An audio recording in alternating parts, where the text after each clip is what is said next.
The first time I saw her, she looked like someone trying to smile while drowning. There was sunlight everywhere, bright, warm. Daytime light spilling across the open courtyard of the riverside market, but she stood in the middle of it like a shadow caught in the wrong place. Her trembling hands clutched the strap of a faded rose-printed bag, and her eyes flicked again and again toward a man leaning against a distant food stall, pretending to eat while clearly watching her every move.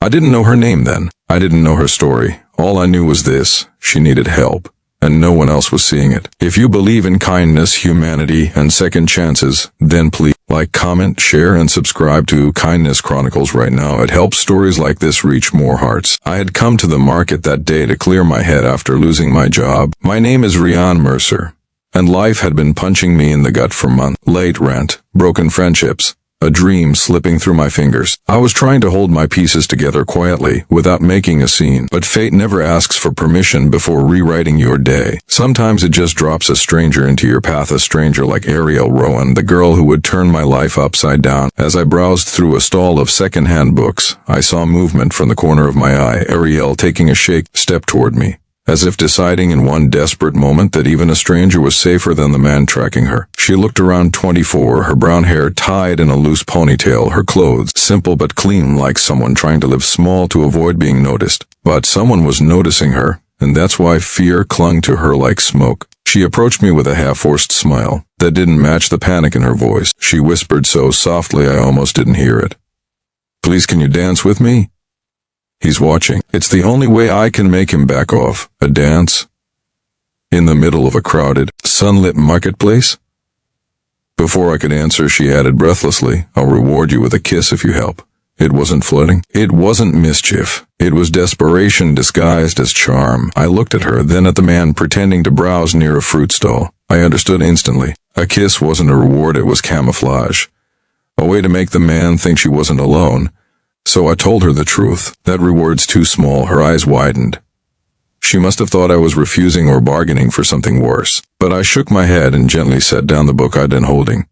"You don't need to owe me anything," I said. "Just tell me how I can help." Something softened in her face, relief mixed with disbelief. She didn't answer with words. Instead, she stepped closer, placing her trembling hand on my arm, guiding me to the center of the walkway between vendors, where a street musician played soft acoustic guitar. It wasn't a romantic setup. It wasn't even remotely cinematic. It was messy, awkward, overly bright with daylight reflecting off the vendor umbrellas. But she moved like someone trying to hold her world together with one last thread. We began to dance, though it was little more than swaying in place. She kept her face close to mine, whispering without moving her lips, "His name is Jace. He's my ex. He doesn't handle breakups well.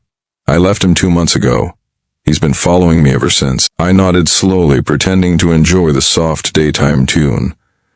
"You're safe with me." She swallowed hard. "You don't even know me. You don't need to be known to deserve safety." Her breath shuddered. For a moment, I saw something flicker behind her: fear, gratitude, maybe even hope. As we moved awkwardly to the music, the stalker Jace stared, annoyed, but eventually looked away and scrolled angrily through his phone. Ariel kept her eyes shut, as if afraid the moment she opened them he'd be lunging toward us.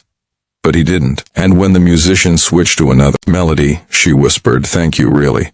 When the music stopped, I guided her toward a public seating area near a fountain, where families gathered, making it harder for Jace to approach unnoticed. She sat, clutching her bag like a shield, and asked politely if she could explain. I listened. Ariel told me she had moved for a fresh start after her mother passed away last year. She'd fallen into a relationship too quickly, blinded by loneliness, and discovered too late the controlling nature beneath Jace's charming surface. When she left him, he followed her to work, to the store, even to her gym. She had reported him once, but with no direct threat or physical proof. The case went nowhere. So she learned to hide, to avoid, to shrink her world smaller and smaller. And today she said softly, wiping her cheek, "I just wanted groceries. I didn't think he'd show up here." I sighed, running my thumb over the rough wooden bench. "You shouldn't have to live like this." "What choice do I have?" she whispered. And those words, they hit deeper than she expected, because I had been asking myself the same question about my own life. What choice did I have now that I was jobless, nearly broke, and feeling like a failure? Maybe that's why I didn't walk away from her. Maybe that's why helping her made me feel more alive than I had in weeks. We talked for nearly an hour about her lost mother, my lost job, her broken trust, my broken confidence. Two strangers under a bright sky, telling truths we hadn't told anyone else in a long time. But Jace didn't leave. He lingered at a distance, pretending to browse but always angling his stance toward us. Ariel saw him, and the fear crept back into her face, so I made a choice.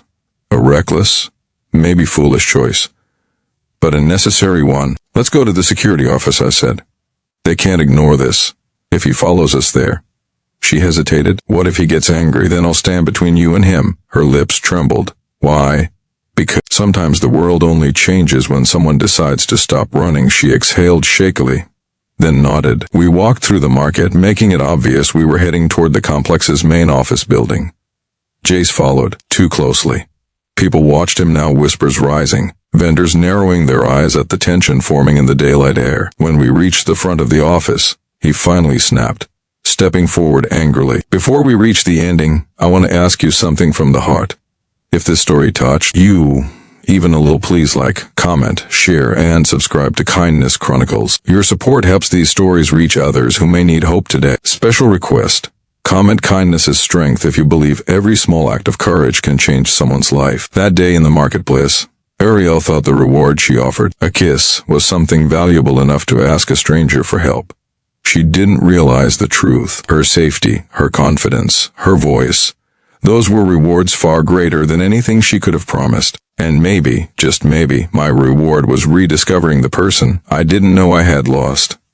The version of myself who still believed in doing the right thing, even when no one was watching. Because kindness, real kindness, is never too small.